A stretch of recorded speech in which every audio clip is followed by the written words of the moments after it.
ਚਾਹੁੰਦਾ ਬਾਨੋ ਮੈਂ ਅੱਜ ਹੀ ਉਹਨਾਂ ਨਾਲ ਜਾ ਗੱਲ ਕਰ ਲੈਣਾ ਜੇ ਕੋਈ ਅੜੇ ਚੋਈ ਤੇ ਫਿਰ ਮੈਨੂੰ ਹੀ ਰੱਬ ਨੇ ਆਪਣੀ ਗੱਲ ਮਨਾਉਣ ਦਾ ਹੌਸਲਾ ਦਿੱਤਾ ਹੈ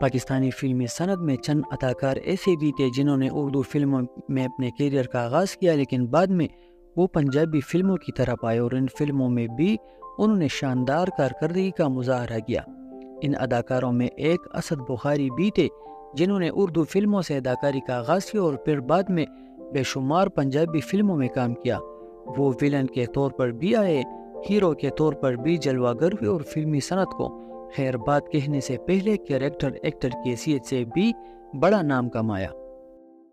مرغ پلا ہوئے یا دال روٹی جوان کسی کا احسان لے کے نہیں کھاندے ہوندے، اپنے انتسانوں کی کمائی کر کے کھاندے ہوندے نے۔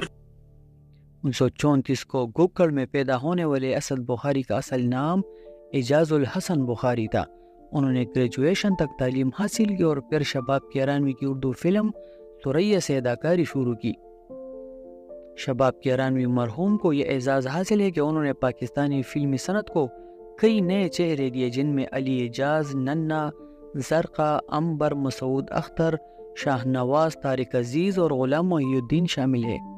بابرا شریف کی پہلی فلم ایس سلیمان کی انتظار تھی اور پھر اسی سال انہوں نے شمیم آرا کی فلم بول میں کام کیا، لیکن ان کی ہیروئن کی حیثیت سے ان کی پہلی فلم میرا نام ہے محبت تھی جو 1975 میں ریلیز ہوئی اور اس میں ان کے ساتھ غلام محی الدین تھے۔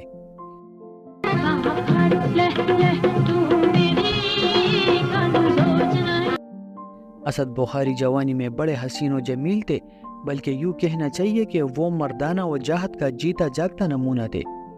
ثریا کے بعد انہوں نے جن اردو فلموں میں کام کیا ان میں بائی جان، زندہ لاش، دل میرا دھڑکن تیری اور لنڈا بازار خاص طور پر قابل ذکر ہے۔ لنڈا بازار ان کی اپنی فلم تھی اور اسے بجا طور پر آرٹ فلم کہا جاتا ہے۔ یہ ایک معیاری فلم تھی جس میں غربت و افلاس کو موضوع بنایا گیا تھا۔ اس کے بعد وہ پنجابی فلموں میں ویلن کی حیثیت سے کاسٹ کیے جانے لگے۔ اسی دور میں مظہر شاہ پنجابی فلموں میں ویلن کی حیثیت سے چھائے ہوئے تھے اور ان کی بڑھ کے بھی بہت مشہور تھی۔ مظہر شاہ کے بعد سب سے زیادہ بڑھ کے اسد بخاری کی مشہور ہوئی۔ مرشد جانی جان دلانا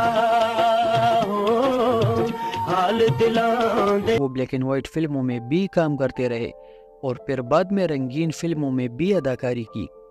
بٹی برادران کے ساتھ ان کی بہت قربت تھی اور وہ ان کی ہر فلم میں کاسٹ کیے جاتے تھے، جن میں چند مکھنا، سجن پیارا، جند جان، چیلنج اور دیگر کئی فلمیں شامل ہیں۔ انہوں نے دلا دے سودے اور آسو بلا جیسی سپر ہٹ فلمیں بنائی اور ان فلموں میں انہوں نے مرکزی کردار ادا کیے۔ انہوں نے کچھ اور فلمیں بھی بنیں جو باکس آفس پر اتنی کامیابی حاصل نہ کر سکی۔ 1972 میں ان کی ایک اہم ترین فلم ظلم دا بدلہ ریلیز ہوئی جس نے ریکارڈ بزنس کیا۔ یہ فلم بھی بٹی پکچرز نے بنائی تھی۔ ظلم دا بدلہ کو پاکستان کی بہترین پنجابی فلموں میں ایک شمار کیا جاتا ہے۔ اس میں اسد بخاری کے علاوہ عنایت حسین بٹی، کیفی، غزالہ، منور ظریف، جگی ملک، عالیہ، ناہید، ادیب اور شیخ اقبال نے بھی اہم کردار ادا کیے تھے۔ اسد بخاری نے سب سے پہلے فلمی دھمالوں کا آغاز کیا۔ انہوں نے اپنی فلم دلا دے سودے میں میڈم نور جہاں سے یہ دھمال گوائی، ہو لال میری پت رکھیو بلا جھولے لالن۔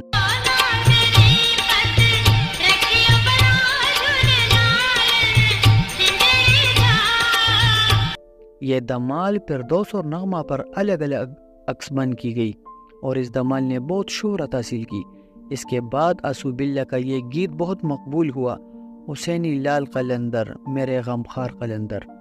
اسد بخاری نے اکمل، اعجاز، حبیب، نغمہ، فردوس، عالیہ، ساون، سدیر اور سلطان راہی کے ساتھ زیادہ کام کیا۔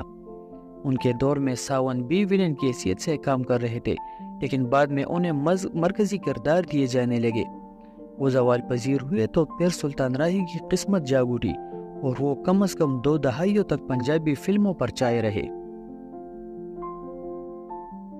اسد بخاری کی ایک اور اہم فلم محلے دار تھی جس میں انہوں نے مثبت کردار ادا کیا۔ ویسے تو یہ زلفی کی یادگار فلم تھی لیکن اسد بخاری کی اداکاری کو بھی بہت پسند کیا گیا۔ یہ کہنا مناسب ہو کہ محلے دار میں زلفی اور اسد بخاری فن کی بلندیوں پر نظر آئے۔ زلفی اگرچہ ایک مزاحیہ اداکار تھے لیکن محلے دار میں انہوں نے ایک افیمی کا یادگار کردار ادا کیا اور خلاف توقع حیران کن اداکاری کا مظاہرہ کیا تھا۔ یہ فلم دیکھ کر احساس ہوتا ہے کہ اگر ہدایت کار باصلاحیت اور قابل ہو تو وہ ایسے اداکاروں سے بھی کام لے سکتے ہیں جس کی شائقین توقع نہیں کرتے۔ اسد بخاری کی دیگر فلموں میں یار بادشاہ، سجن ملا ہے کدی کدی، دو تین سوالی، سردہ بدلہ، کوچوان، طاقت، مستانہ ماہی، کلیار، دو دشمن، زدی گجر، پتر جگیدہ، ات خدا دا ویر، دولت غیرت، میرا بابل، جنٹرمین، باؤجی، سدھا راستہ، مولا جٹ، شریف شہری، خانزادہ، عاطف چودھری اور کئی دوسری فلمیں شامل ہیں۔ 1975 میں ریلیز ہونے والی فلم خانزادہ ان کی اہم فلموں میں ایک ثابت ہوئی۔ وہ اس فلم میں آسیہ کے ساتھ ہیرو آئے اور اس فلم میں اسد بخاری کی پرفارمنس کو بہت سراہا گیا۔ یہ فلم باکس آفس پر بہت کامیاب ہوئی تھی۔ اس فلم میں مسعود رانا کا گائے ہوئے یہ گانا ٹھر پیے او سرکار اسد بخاری پر عکس بند ہوا اور اس گانے کو بہت شہرت ملی۔ یہاں اس بات کا تذکرہ ضروری ہے کہ مرحوم نے جس پہلی پنجابی فلم میں کام کیا اس کا نام تھا مستانہ ماہی۔ یہ وحید مراد کی ذاتی فلم تھی۔ اس فلم میں وحید مراد نے اسد بخاری کو ویلن کے کردار کے لیے منتخب کیا۔ فلم سپر ہٹ ثابت ہوئی جس سے اسد بخاری کی مقبولیت میں اضافہ ہوا۔ اس طرح میرا بابل میں انہوں نے ایک انوکھا کردار ادا کیا۔ وہ اس فلم میں شیش ناگ بنے تھے جو 100 سال بعد انسانی شکل میں نمودار ہوتا ہے اور پورا گاؤں اس کی دہشت کی لپیٹ میں آ جاتا ہے۔ اسد بخاری نے اپنی اردو فلم لنڈا بازار کو کئی برس بعد پنجابی زبان میں بنایا جس کا نام تھا اج دی گل، لیکن یہ فلم زیادہ کامیاب نہ ہو سکی۔